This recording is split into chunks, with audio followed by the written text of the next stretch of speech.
Making money while you sleep. Sounds pretty good, right? Let's look at two very different ways to get there. So, can you really ditch the 9 to 5? We're going to dive into what passive income actually means. The IRS has a super specific definition, and it all comes down to one key phrase. We're comparing investing versus starting a business. All right, first up, the investor path. Think of these funds like a basket of stocks that just pays you a cut of their profits. The cool thing is you're instantly diversified, so you're not putting all your eggs in one basket. But check this out. Higher payouts can sometimes mean higher fees or different levels of risk. So the big upsides are steady income, diversification, and it's all pretty hands-off. Simple enough, right? But, and this is a big but, nothing is guaranteed. The market changes, and so can your income.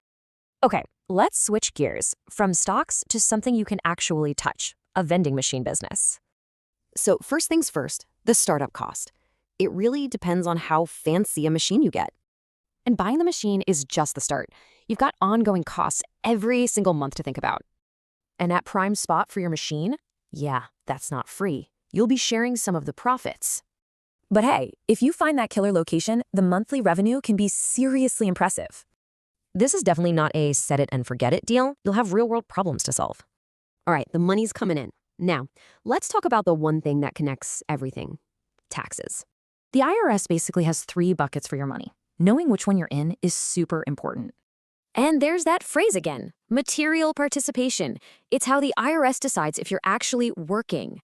Here's a simple rule of thumb they use, the 500-hour test. It's pretty black and white. So your dividends, that's portfolio income. That vending machine, well, it really depends on your role. So which way should you go? Let's break down the big differences one last time. It really comes down to this. What kind of risk are you okay with? Market risk or hands-on risk? And remember, this is about more than just money. It's about building a life on your own terms. So the real question isn't which path is better, it's what's the right balance for you.